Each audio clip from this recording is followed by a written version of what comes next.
जय श्री राधे श्री वल्लभाधीश की जय Vaishnav Jai Shri Krishna. The 67th day of reading of the Chaurasi Vaishnav ki Varta, the story of the 84 disciples of Sri Vallabhacharya Ji. And today's Varta 58, the story of Narayan Das Bhatt from Mathura. Bhav Prakash. This Narayan Das in the eternal Leela is a monkey from Sri Gokul. Here he was born into a family of Bhatt or bards in Mathura. However, when he grew up, he still did not know any poetry and could not recite, so he used to sit on the bathing place at Vishram Ghat. He lived on whatever passers-by gave him. One day, Sri Acharya came there to perform his midday prayers. Narayan Das Bhatt saw Sri Acharya and thought to himself that he was a great and saintly being. I should ask him what my future is, he thought. He bowed to Sri Acharya and asked him, "O Maharaj, why was I born such an idiot? I am a bard, but I don't really remember poetry, and I don't remember poetry. I cannot even speak nicely. So I have been begging since I was a boy. When will I attain some wealth? Is that in my future? Please look at my hand."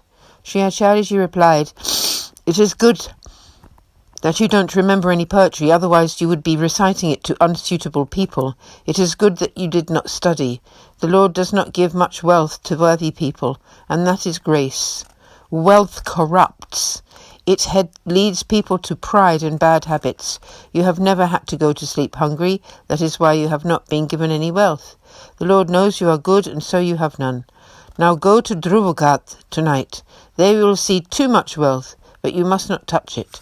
Narayan Das went home till night fell. Then he went to Dhruvagat. There he saw piles and piles of gold and silver. He became lustful after it and began to pick it up. Two men came out of the Sri Yamuna river and beat him, saying, "Did Mahaprabhuji give you permission to touch this? Why have you come here to take it? You have been shown this wealth to prove to you the verity of Sri Acharyaji's words. When you can show us that you have Sri Acharyaji's permission, then you can come and take some." Narayan Das went home and slept. In the early morning, he came to Vishramghat and sat there. Sri Acharyaji came there to perform his morning prayers. Narayan Das bowed to him. Sri Acharyaji said, "At the end of the day, you are just a little animal with no faith." Narayan Das admitted, "You are right. I saw all that money on Dhruvagat and I began to help myself out of greed. Two men emerged from the water and started to beat me. They said I could only have some of it if you allowed. Who were these two beings, and why did you call me an animal? Please be kind enough to tell me." Sri Acharya revealed, "These two were the messengers from Varunadev who prevented you from taking any of that money. If you had managed to steal any of it, you would have had a bad luck for the rest of your life. In the Leela, you were a monkey in Gokul, and you ate lots of foodstuffs before they were offered, and so you fell to this worldly plane to suffer its sadnesses."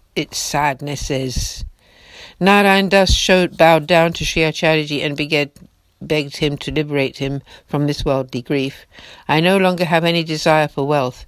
Narayan Das took a bath in Sri Yamunaji, and then Sri Acharya initiated him with the Lord's name and Brahma Sambandh. Narayan Das requested him to give him some Seva, and Sri Acharya said, "Can an animal manage the requirements of Seva in the path of grace? Therefore you should recite the 8-syllable mantra day and night. You will attain the beloved Lord in this way. And from this moment on, you should never take anything from anybody on the banks of the Sri Yamunaji. Stay at home, and everything that you need will come to you there. Be firm of faith." Having said this, Sri Acharya went off to perform his evening prayers in Mahavan. Narayan Das went and sat at home. The 8-syllable mantra began to flow from his lips. That day, someone came to his house and gave him 10 rupees. His faith began to grow. Thereafter, he just stayed at home and constantly repeated the mantra with full surrender to Sri Acharya Ji. Part 1. Sri Madan Mohanji appeared to Narayan Das Bhatt and told him that he was in Radha Bagh in Sri Vrindavan. "Please break the earth and bring me out," he ordered. Narayan Das went to Vrindavan into Radha Bagh, broke the earth and found Sri Madan Mohanji, whom he pulled out and then carried to Mathura. After some time, Sri Gopinathji came to Mathura from Adel. Narayan Das went to him and told him everything that had happened. Sri Gopinathji bathed Sri Madan Mohanji in the 5 nectars and established his Seva. Narayan Das served him for some time. Afterwards, when Narayan Das left his body, he had no relatives. A Vaishnava went to Sri Gosaiji and told him that Narayan Das was no longer, so what should they do with Sri Thakurji? There were some Bengalis who had been in the service of Srinathji for a while, and so Sri Madan Mohanji went to them. Bhav Prakash. Sri Gopinathji had established the Lord's worship, but he was an incarnation of Baladevji, and so Sri Thakurji served by him were considered to belong to the path of lawful limitations. Thus he was handed over to the Bengalis of the same path. He was not given to Vaishnavas of the path of grace, and Sri Gosaiji also did not keep him. If he had been a Swarupa served by Sri Acharyaji, then they would have kept him. Sri Gopinathji had established the worship, and so Vallabha Vaishnavas would go to have his sight. Narayan Das was thus an accomplished Vaishnava. Thus concludes Varta 58, the story of Narayan Das Bhatt from Mathura, although really there is no end to his story.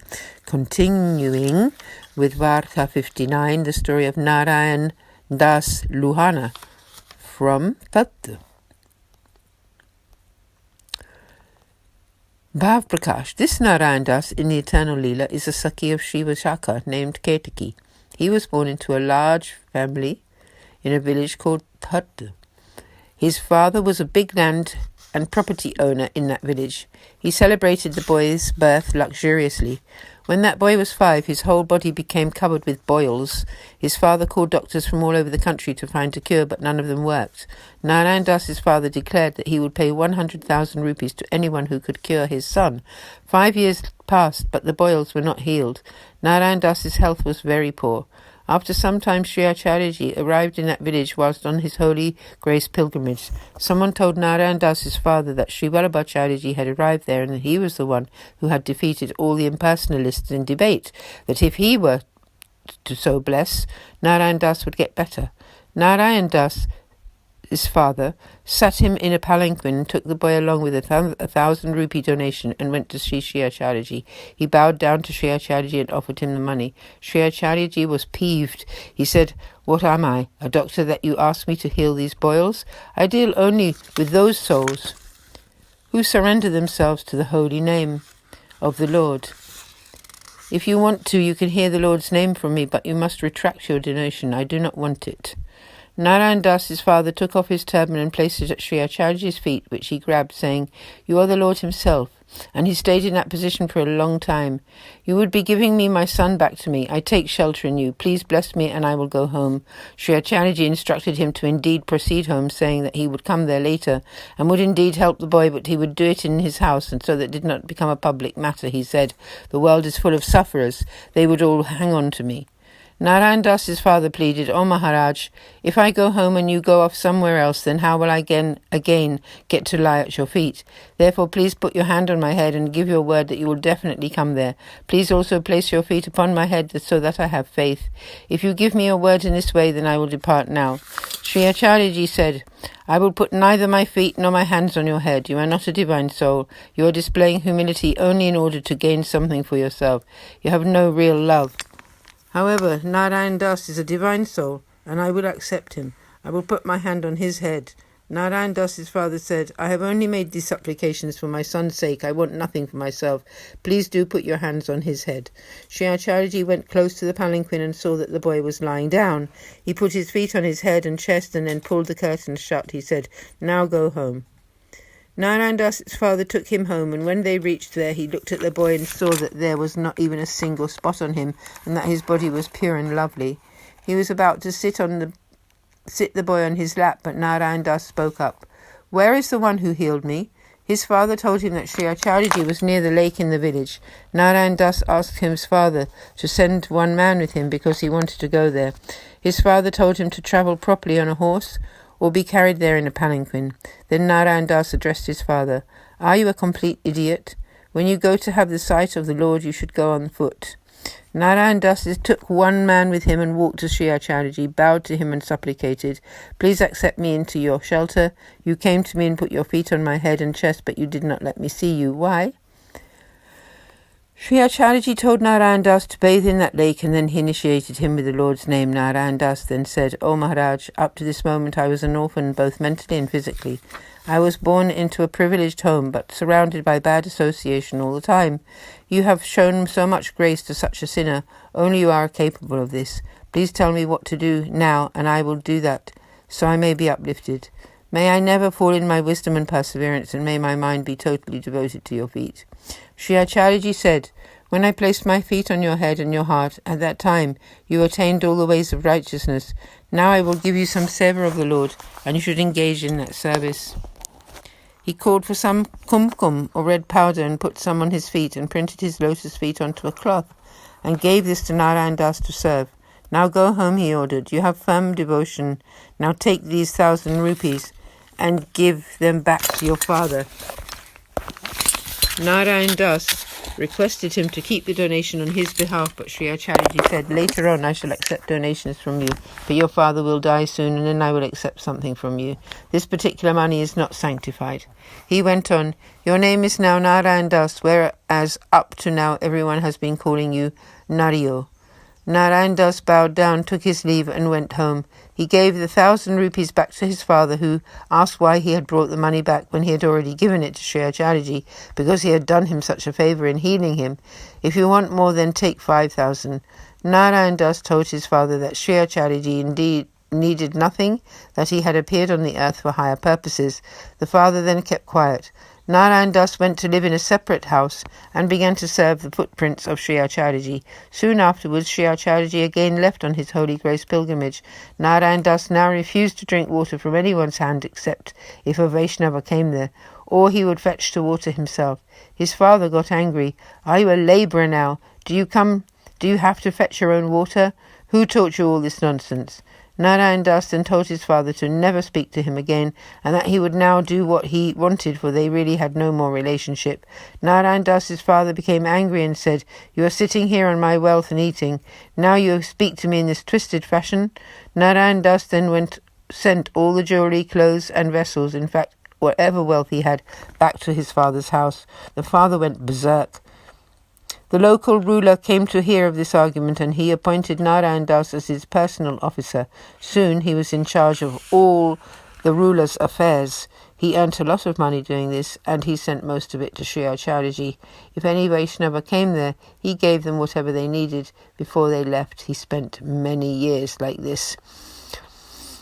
And we conclude our reading for today here, and we'll continue with part 1 of this story tomorrow.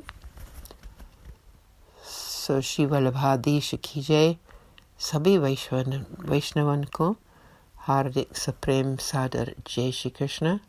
आज के आनंद की जय हो। जय जय श्री राधे।